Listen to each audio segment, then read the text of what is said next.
چور گھر میں داخل ہوا تو بڑھیا کی آنکھ کھل گئی.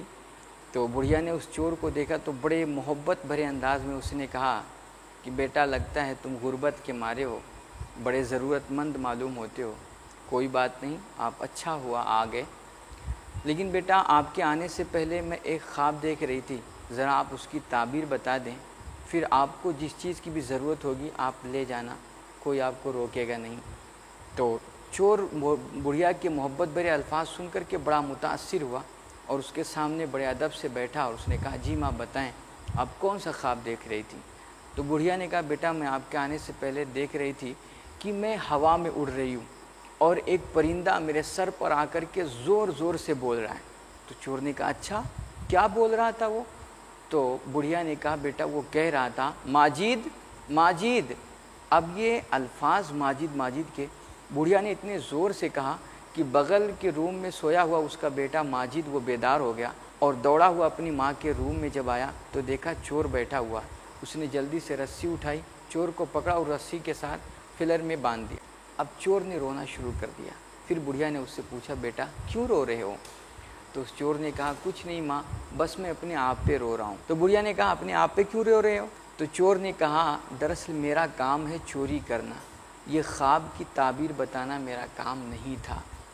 کتنا اچھا ہوتا کہ میں چوری کرنے آیا تھا, میں چوری کرتا اور یہاں سے آرام سے نکل جاتا, مگر جب میں بجائے چوری کرنے کے خواب کی تعبیر بتانے بیٹھا تو اب میں پھنس گیا, میں پکڑا جا چکا ہوں.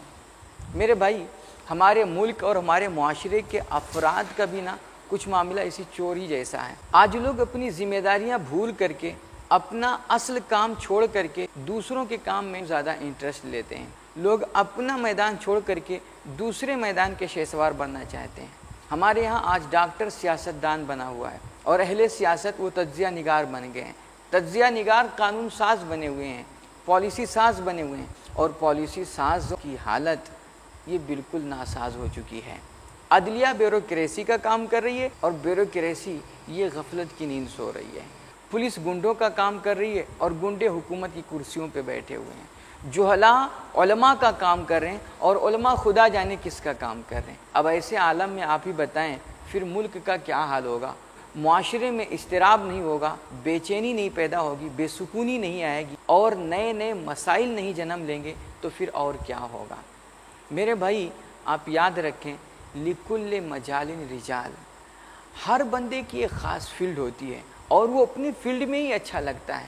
جب ہم اپنی فیلڈ چھوڑ کر کے دوسرے فیلڈ میں کام کرنے چلتے ہیں نا تو پھر مسائل کھڑے ہو جاتے ہیں, پھر فتنے پیدا ہوتے ہیں, پھر فساد برپا ہوتا ہے, پھر جو ہے معاشرے کا ماحول خراب ہوتا ہے. اس لیے نا آپ سے گزارش ہے کہ آپ اپنی ذمہ داریاں نبھائیں, آپ اپنے فیلڈ کا کام کریں, دوسرے فیلڈ کے کام آپ اس فیلڈ کے لوگوں پہ چھوڑ دیں.